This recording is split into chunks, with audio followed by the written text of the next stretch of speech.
김성구의 뉴스 브리핑. CNN이 조지아주 검찰에서 도널드 트럼프 전 대통령이 조지아주의 2020년 패배를 뒤집으려다 법을 어겼는지 여부에 대해 수사 중이라고 보도했습니다. 민주당원인 풀턴 카운티 지방검사 페니 웰리스는 이번 범죄 수사가 선거 사기 청탁, 주정부 및 지방정부 기관에 대한 허위 진술, 음모, 공갈, 공직서약 위반, 선거 행정과 관련된 폭력이나 협박에 연루된 것이라고 말했습니다. CNN은 트럼프가 자신에게 충성을 다하는 사람들을 주 법무장관 권한 대행에 앉히려 하고 있다고 전하기도 했습니다. 그러면서 현재 검찰이 조사 중인 혐의 내역에 대해 매우 상세하게 전했는데요. 여기에는 트럼프의 공개 압력, 선거감독 담당자들과의 사적인 통화, 관련 소송 등이 포함되어 있습니다. 일각에서는 아직 수사 결과가 확정되지 않은 단순 혐의를 나열하는 이러한 보도 행태가 아니면 말고식의 흠집내기식 보도라고 비난하고 있습니다. 조 만친 상원의원은 어제 제롬 파월 연방준비제도 이사회 의장에게 인플레이션을 막기 위한 경기 부양책을 축소할 것을 촉구했는데, 이는 민주당 의원으로서는 이례적인 질책이라고 정치 전문지 폴리티코가 보도했습니다. 만친 의원은 파월에게 보낸 서한에서 연준이 팬데믹 기간 동안 의회가 수조 달러의 지원을 경제에 투입한 이후에도 매달 1,200억 달러의 미국 정부 부채와 주택담보대출 유가증권을 계속 사들이고 있는 것에 대해 점점 더 두려워진다고 말했습니다. 연준이 경제를 완전히 회복시키려 할 때 이러한 매입은 차입 비용을 낮게 유지하는 데 도움이 된다고 합니다. 만치는 30년 만에 가장 높은 인플레이션 모멘텀을 기록했고, 우리 경제는 아직도 다시 열리지도 않았다면서 연준이 내놓은 지속적인 경기 부양과 추가 재정 부양 제한이 우리 경제를 과열시키고 열심히 일하는 미국인들이 감당할 수 없는 불가피한 인플레이션 세금들로 이어질까 우려된다고 말했습니다. 민주당 의원이 연준에게 현재의 금융 완화 정책에 대한 방침을 바꾸라고 촉구한 첫 사례인 만친의 이 서한은 조 바이든 대통령이 파월을 중앙은행 총재로 재임명할지 저울질하는 과정에서 나왔다고 폴리티코는 전했습니다. 성인에게는 월 2,000달러, 어린이에게는 1,000달러를 주자는 내용의 4차 경기 부양책을 요구하는 온라인 탄원서에 275만 명 이상이 서명하는 등 국민들의 지지를 점점 더 많이 받고 있지만, 미국 정부는 올해 또 다른 지불 안건을 상정하지 않을 것이라고 CNN이 오늘 보도했습니다. 그럼에도 불구하고 CNN은 텍사스, 플로리다, 조지아, 테네시, 콜로라도 그리고 캘리포니아에서는 교사들과 학교 직원들에게 1,000달러의 감사 보너스가 지급된다고 전했습니다.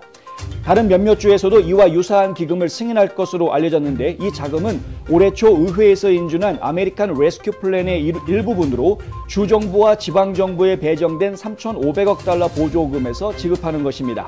캘리포니아주는 골든 스테이트 스티뮬러스 1과 2를 발행하기로 승인했습니다. 팬데믹으로 어려움에 처한 저소득층을 위한 것으로 게빈 뉴섬 주지사실은 전체 주민의 3분의 2가 자격이 있다고 밝혔습니다. 일단 자격이 있는 주민에게는 600달러가 주어지며 부양자녀가 있는 경우에는 500달러가 추가로 지급됩니다. 이 수표는 9월부터 발행될 예정입니다. 또한 연방정부는 이미 시행 중인 자녀 1인당 연간 3,600달러의 자녀 세금 공제 규정을 통해 세금 환급금을 지불하고 있어서 네 번째 경기부양 체크가 이미 국민들에게 지급되고 있는 것이나 마찬가지라는 지적도 나오고 있습니다. 도널드 트럼프 전 대통령이 일찌감치 지지 성명을 내놨음에도 불구하고 아직 공식 출마 성명을 하지 않고 있는 풋볼 스타 허셸 워커를 두고 공화당 지도부가 다른 후보감을 물색하고 있는 중이라고 CNN이 어제 보도했습니다. CNN에 따르면 미치 맥코넬 공화당 원내대표는 매우 근소한 차이로 지난 선거에서 패배한 데이비 퍼듀와 켈리 래플러 전 의원들이 다시 출마해 줄 것을 제안했습니다. CNN은 맥코넬이 또 다른 후보감들과도 회동을 가질 것이라고 전했습니다. AP통신은 지난 7월 31일자 기사에서 워커가 출마를 준비하고 있다고 전하면서 그가 전처로부터 적금 금지 명령을 받았던 점과 비즈니스 파트너와 갈등으로 인해 텍사스 은행으로부터 대출 보증에 대한 소송을 당했다고 보도했습니다. 출마 선언 전부터 기죽이기 인사점검 기사를 낸 셈인데, CNN은 한 발 더 나아가 공화당 지도부가 트럼프가 지지하는 워커가 아닌 다른 후보자를 찾고 있다고 보도하면서 쐐기를 박은 셈입니다. 주류 언론과 소셜미디어 플랫폼의 편향적인 보도와 검열에도 불구하고 보수 목소리를 전달하는 매체들의 시청률과 인지도가 크게 앞서고 있는 것으로 집계됐습니다. 브라이트바트는 플랫폼의 게시물을 억압하고 검열할 수 있는 힘을 가진 팩트체커들이 다수 존재하고 있음에도 불구하고 브라이트바트가 페이스북의 기득권층 매체들을 무너뜨리고 있다고 보도했습니다. 페이스북은 보수 언론은 검열한 전력이 있다. 뉴욕 포스트는 2차례 검열당했는데 처음에는 헌터 바이든의 노트북에 대한 기사였고 그 다음에는 블랙 라이브스 매터 공동 창업자에 대한 부정적인 기사가 타겟이 됐다고 전했습니다. 페이스북은 또한 터커 칼슨의 페이지를 검열하면서 2020년 선거를 한 달 남짓 앞두고 팍스뉴스 진행자인 그의 발언권을 축소시켰다고 브라이트바트는 전했습니다. 페이스북은 월스트리트저널이 게재한 코로나 바이러스에 대한 오피니언 글도 검열한 바 있습니다. 그리고 페이스북은 브라이트바트가 기자회견을 영상으로 생중계하는 것도 검열한 바 있습니다.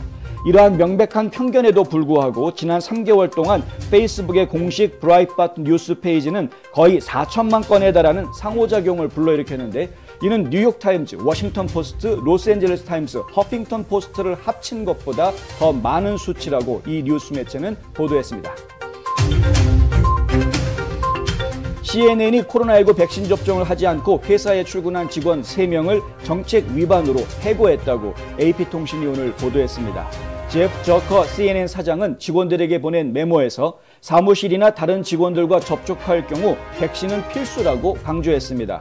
워너미디어의 뉴스 및 스포츠 회장을 맡고 있는 저커는 분명히 말하지만 우리는 이것에 대해 무관용 정책을 펼치고 있다라고 썼습니다.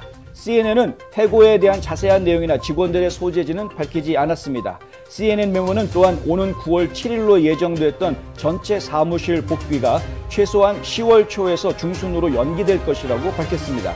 AP통신도 어제 직원들에게 9월 13일로 예정됐던 복귀를 연기한다고 전했습니다. 마조리 테일러 그린 하원 의원은 오늘 트위터에 내 고향 조지아주에서 풀턴 카운티 감사로부터 선거에 대한 진실이 밝혀지면 사람들은 큰 거짓말이 무엇을 의미하는지 알게 될 것이라고 밝혔습니다. 그린 의원은 트윗에서 자세한 내용을 공개하지는 않았는데 대신 조디 하이스 연방 하원 의원은 지난 7월 12일 뉴스맥스와의 인터뷰에서 풀턴 카운티에서 진행 중인 포렌식 감사 결과 엄청난 양의 잠재적 비리가 드러나고 있다고 말한 바 있습니다. 네바다주 유권자 데이터를 분석한 결과 2020년 총선에 참여한 것으로 표시된 유권자 수와 실제 투표한 유권자 수 사이에 9천여 표 차이가 나는 것으로 나타났다고 실버 스테이트 타임즈가 어제 보도했습니다. 이번 주 출범을 공식 발표한 무당파 비영리 단체 보러 레퍼런스 파운데이션은 주 정부의 공식 인증투표 총계를 지난 11월 실제로 투표한 네바다주 유권자 수를 나타내는 공식 유권자 파일과 비교한 결과 네바다주 17개 카운티 중 15개 카운티에서 개인 유권자 수보다 더 많은 투표권을 행사한 것으로 확인됐다고 발표했습니다. VRF는 네바다주 유권자 수가 139만 8,790명으로 주 공식 인증자 수인 140만 7,754명보다 8,952명 적다고 집계했습니다. 이 같은 결과는 이 단체의 웹사이트 voteref.com에서 누구나 확인할 수 있습니다. 이 단체는 향후 더 많은 주 정부 자료를 분석해 발표할 계획이라고 밝혔습니다. 위스콘신주 하원 선관위원회의 제널 브랜첸 위원장은 오늘 브라운 카운티와 밀워키 카운티에 소환장을 발부하고 완료와 감사를 위한 선거 증거를 요청했다고 원 아메리카 뉴스가 보도했습니다. 소환장에서 브랜첸 위원장은 위스콘신 주 법령과 지난 3월 23일 주 하원 결의안 15번에 의해 9월 7일 하원선거위원회에 출석해 2020년 대선의 자료들을 증거로 제시하라고 요청했습니다. 소환장은 만약 위원회에 나타나지 않을 시 벌금이나 구속 및 기타 제재를 받을 수 있다고 명시하고 있습니다. 원 아메리칸 뉴스의 크리스티나 밥 기자는 오늘 트윗한 내용에 위스콘신주 의사당 앞에서 선거 감사를 요구하는 시민들 100여 명 이상이 모여 시위를 벌였다고 전했습니다.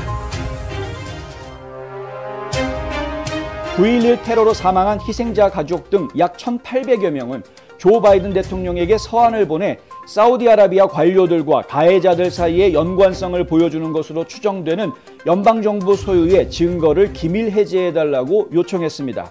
에폭타임즈가 입수한 이 서한에는 바이든 대통령이 그라운드 제로에서 20주년 기념일을 엄숙하게 맞이하고자 하는 마음을 이해한다면서, 그러나 우리는 대통령이 그의 약속을 완수할 때까지 잃은 사람, 병든 사람, 다친 사람들에 대한 존경심을 가지고 존중해 대통령이 약속을 이행할 때까지 선의로 대통령을 환영할 수 없다고 밝혔습니다. 이들은 바이든이 후보 시절 9.11 피해자들에게 자신이 당선되면 법무장관에게 테러와 관련된 증거를 공개하라고 지시하겠다고 말했었다고 지적했습니다. 유권자들은 서한에서 2004년 9.11 위원회의 결론 이후 사우디 정부 관리들이 이 테러를 지원했다는 많은 조사 증거가 발견됐다면서 법무부와 FBI는 복수의 행정부를 통해 이 정보를 비밀에 붙이고 9.11 테러에 대한 모든 진실을 미국 국민들이 알지 못하도록 적극적으로 막아왔다고 밝혔습니다. 유가족들은 수년에 걸쳐 연방 관리들은 이 공격에 대해 보다 투명성을 제공하려는 초당적 노력을 무시하거나 거부해왔다고 주장했습니다. 티켓팅 및 행사계획 전문 온라인 서비스인 이벤트브라이트가 2020년 대선에서 부정선거 문제를 다룬 다큐멘터리 영화 딥 리그의 미시건주 상영회를 삭제한 사실이 뒤늦게 알려져 논란이 일고 있습니다. 영화 딥 리그는 2020년 대통령 선거의 부정선거에 대한 추가적인 증거가 담겨 있다고 하는데요. 미시건주에서 예정됐던 상영회에는 이미 150장의 티켓이 판매된 상태였습니다. 이벤트브라이트 측은 예고 없이 티켓팅을 취소하고 환불 조치했으며 모든 계정 정보를 삭제한 것으로 알려졌습니다. 이번 사태로 이 상영회를 기획했던 행사 주최자들은 예약했던 고객들의 연락처가 모두 사라지는 황당한 경험을 하게 됐다고 하소연하고 있습니다. 조 바이든 대통령은 최근 일자리 보고서가 바이든 계획이 효과가 있는 것을 증명한다고 주장했습니다. 바이든은 오늘 백악관에서 미국을 재건하기 위한 파란색 청사진이라며 초당적인 인프라 법안을 진전시킨 의회에 감사를 표했습니다. 그는 우리는 경제가 7월에 94만 3천 개의 새로운 일자리를 창출했다는 것을 알게 됐다며 실업률은 5.4%로 0.5%포인트 감소했다고 전하고, 우리 경제가 완성되려면 아직 멀었다는 데 의심의 여지가 없지만 우리가 계속해서 급증하는 코로나에 맞서 싸우면서 여러분이 앞으로 기복이 있을 것이라고 말했습니다. 그는 이제 논쟁의 여지가 없는 것은 이것이라며 바이든 계획은 효과가 있다, 바이든 계획은 성과를 내고 나라를 발전시키고 있다는 것이다 라고 주장했습니다. 한편 백악관은 대유행 기간 동안 시작된 추가 실업급여가 9월에 만료될지에 대해 아직 결정을 내리지 않았다고 밝혔습니다. 자세한 내용은 이후 뉴스 브리핑에서 소개해드리겠습니다.